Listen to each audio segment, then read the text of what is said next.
Teeme pisikese testi. Pane korraks silmad kinni. Ja taju ennast ja oma kliente. Ehk siis, kus asuvad sinu kliendid, kui sa paned silmad kinni? Kui kaugel nad sinust on või kus sa neid enda kehas või kehaga suhtes tunnetad? On nad sinu ees või on nad sinu taga? Kas sa oled nendega üks või on nad eraldi? See on vastus sellele küsimusele, kas sa koged enda kliente eraldi endast või osana endast või teenimas sinu visiooni. Ma olen umbes pool aastat küsinud enda käest küsimust, et mis koha peal ma eraldust loon. Sest et ma olen aru saanud, et mu kliendid on asunud minust, nagu ma näen neid, ma tunnen neid, nad on nii lähedal. Ja mõned neist justkui on mina, aga osad neist on justkui tunnen, et nad tahaksid olla osaks minust.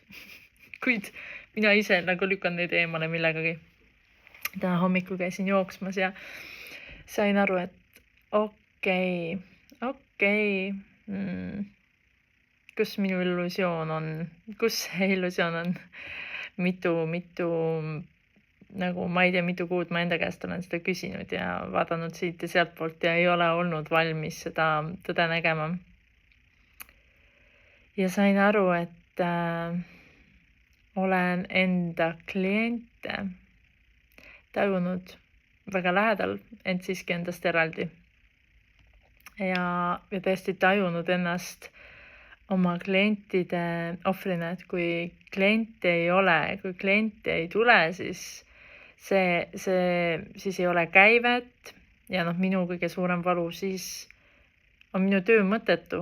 Siis mul ei ole kedagi, kellele jagada seda, milleks ma olen tulnud, nagu mingi tohutu eralduse koht.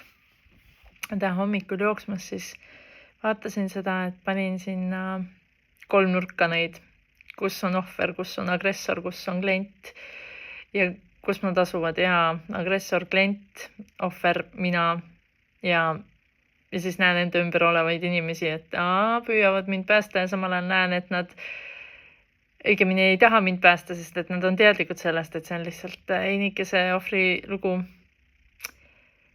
Ja siis ma täna hommikul nägin mingit sellist kohta, peale mida toimus minus ka hästi äge energeetiline muutus. Ma olin umbes 1,5 aastat tagasi, 2 aastat tagasi saanud aru sellest, et ma võtsin ühe ettevõtte laenu ja siis ühel hetkel ma sain aru, et ei, mina ei taha, ma tahan võimalikult kiiresti selle laenu tagasi maksta. Ja see, mida ma olen siis loonud enda sisse pingena, on olnud pidevalt see, et tegin otsuse siis, et ma maksan laenu tagasi.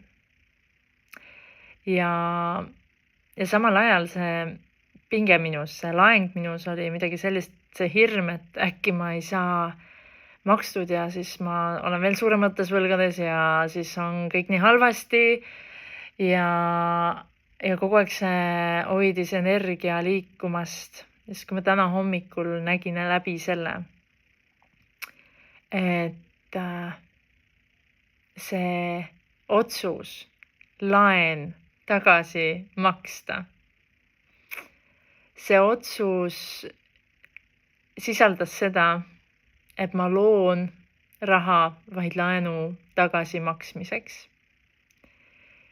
Ja ma tajusin kliente justkui sellena, et nad toovad kaasa ka väljaminekuid.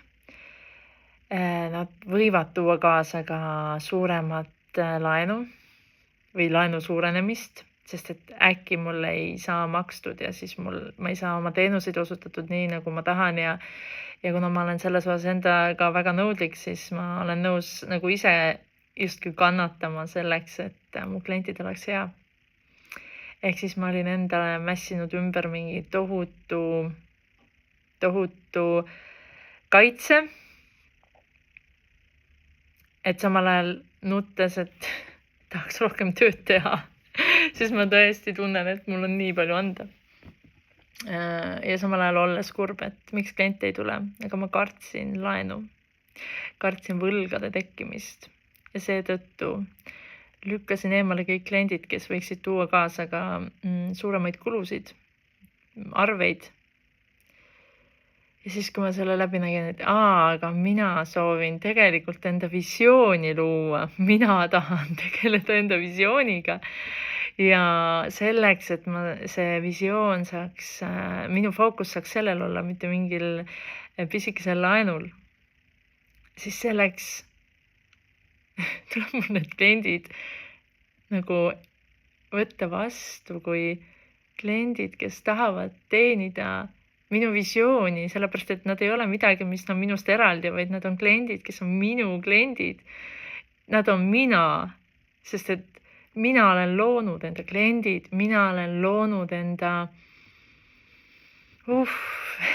mina olen loonud kõik selle, mis mu elus toimub, ka selle, et kliendid ei tule, sellepärast, et minu laeng tahtis saada nähtavaks, minu hirm tahtis saada nähtavaks, minu eraldatus tahtis saada nähtavaks, see koht minus, kes tahtis kaitsta mind, tahtis saada nähtavaks. Ja siis ma lihtsalt tundsin, kuidas need kliendid lihtsalt tulid minu selja taha ja ma tundsin, et nad on mina ja nemad tahavad ka, et minu visioon saaks ellu viidud, sellepärast, et nemad saavad seda kogeda, läbi selle nemad saavad ka osa sellest transformatsioonist ja teadlikkusest ja avardumisest. Sest et nad on ju mina. Ja kõik, mis ma enda ellu loon, on ju minu enda looming. Ja see test, mis ma palusin sul alguses teha. Kui sina tunned siiamaani, et sinu kliendid on kuidagi sinust eraldi, siis see on lihtsalt teadmine sulle praegu, et iseendasse vaadates ja lubades sellel vastusel tulla ja seda vastupanu, seda vastust näha ära tundes, on sul võimalik ka näha seda kohta, millega sina enda kliendid eemale hoiad, mida sina kardad, kui kliendid tulevad, kui nad sind näevad, kui nad sinult ostavad, kui nad sulle ütlevad aitäh, kui nad tahavad sind üle kullata ja karrata ja tunnustada, et mis on see, mida sina kardad. Ehk siis see on sulle teadmiseks, et sul on lihtsalt üks eraldus. Sa usud midagi, mis pole tõde ja see on see, millega sina saad teha tööd. Ja mina olen lihtsalt täna õnnelik, et ma näen rohkem enda kohta ja kogen väiksemat eraldatust. Ja praegu tunnen täiega, et enda kliendid olen ma enda ellu loonud selleks, et ma saaksin kogeda seda visiooni loomist ja seda elluviimist ja selle ellukutsumist. Nii et täiega süda.